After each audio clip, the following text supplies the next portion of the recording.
శ్రీమాత్రే నమః. అందరికీ నమస్కారం అండి. నేను మీ స్వర్ణ. Welcome back to our channel.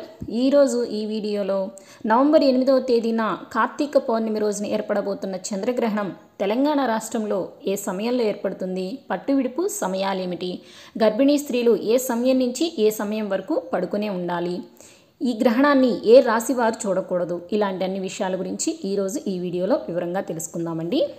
Shri శుభకృత్నామ సంవత్సరం దక్షిణాయనం శరదృతువు కార్తీక మాసం శుక్లపక్షం పౌర్ణమి తిథి మంగళవారం 2022వ సంవత్సరం నవంబర్ 8వ తేదీన రాహుగ్రస్తోదయ సంపూర్ణ చంద్రగ్రహణం ఏర్పడబోతోంది.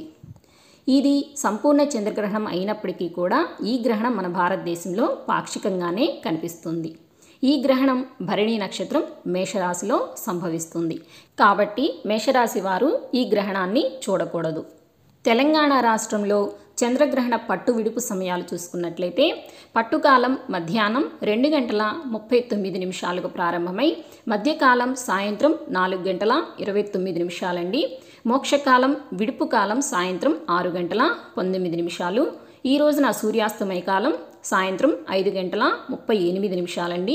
ఈ గ్రహణం మనకి ప్రారంభమయ్యేది మధ్యాహ్నం 2:39 అయినప్పటికీ కూడా సూర్యాస్తమయం మనకి 5:38 అవుతుంది కాబట్టి మనకి గ్రహణ స్పర్శకాలం అనేది కనిపించదండి. ఎందుకంటే ఇది చంద్రగ్రహణం కాబట్టి చంద్రుడు సూర్యాస్తమయం అయిన తర్వాతే మనకి కనిపిస్తాడు కాబట్టి మనకి మధ్యాహ్నం 2:39 నుంచి మనకి ఈ గ్రహణం అనేది 5:38 వరకు కనిపించదండి. భారతదేశంలో మనకి గ్రహణం కనిపించే కాలము సాయంత్రం 5:38 నుంచి 6:19 వరకు మాత్రమే మనకి ఈ గ్రహణం కనిపిస్తుందండి. మొత్తం గ్రహణ పుణ్యకాలం వచ్చేసి 41 నిమిషాలు. పట్టు స్నానం చేయవలసిన సమయం మధ్యాహ్నం 2:39 అండి. విడుపు స్నానం చేయవలసిన సమయం సాయంత్రం 6:19. మరి గర్భిణీ స్త్రీలు ఏ సమయం నుంచి ఏ సమయం పడుకుని ఉండాలో తెలుసుకుందామండి.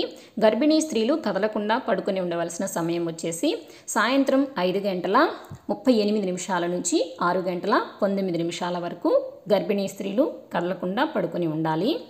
ఇంకా గర్భిణీ స్త్రీలు గ్రహణానికి ముందు గ్రహణం తర్వాత తీసుకోవాల్సిన జాగ్రత్తల గురించి నేను ఆల్రెడీ మన ఛానల్లో 2 వీడియోస్ అయితే అప్లోడ్ చేశానండి. వాటి లింక్స్ను కూడా మీకు డిస్క్రిప్షన్లో ఇస్తాను. ఎవరైనా తెలియని వాళ్ళు ఉంటే చూసి తెలుసుకోవచ్చు. ఇప్పుడు నేను ఈ వీడియోలో చెప్పిన టైమింగ్స్ తెలంగాణ రాష్ట్రంలో అన్ని ప్రాంతాల వారికి ఇవే టైమింగ్స్ వర్తిస్తాయండి. కాకపోతే సూర్యాస్తమయము కొంచెం అటు ఇటుగా కొన్ని ప్రాంతాల్లో 1 నిమిషం 2 నిమిషాలు అటు ఇటుగా ఉంటుంది కాబట్టి దాన్ని బట్టి 1-2 నిమిషాలు తేడా వస్తుంది, కానీ పెద్దగా ఏమీ డిఫరెన్స్ అనేది ఉండదండి. కాబట్టి తెలంగాణ రాష్ట్రంలో ఏ ప్రాంతంలో నివసించినా కూడా వారు ఈ టైమింగ్స్ని ఫాలో అవుతే సరిపోతుంది. ఈరోజు ఈ వీడియోలో తెలంగాణ రాష్ట్రంలో చంద్రగ్రహణం యొక్క పట్టు విడుపు సమయాలు, గర్భిణీ స్త్రీలు ఏ సమయం నుంచి ఏ సమయం వరకు కదలకుండా పడుకుని ఉండాలి, ఏ రాశివారు ఈ గ్రహణాన్ని వీక్షించకూడదు, ఇలాంటి అన్ని విషయాల గురించి తెలుసుకున్నాం కదండి. మన నెక్స్ట్ వీడియోలో ఆంధ్రప్రదేశ్ రాష్ట్రంలో గ్రహణ పట్టు విడుపు సమయాల గురించి తెలియజేస్తానండి. ఈ వీడియో కనుక నచ్చినట్లయితే లైక్ చేయండి, షేర్ చేయండి. మరిన్ని కొత్త వీడియోస్ కోసం మన ఛానల్ని సబ్స్క్రైబ్ చేసుకోండి. మరొక వీడియోతో మళ్ళీ కలుసుకుందాము. మరి thank you for watching my videos.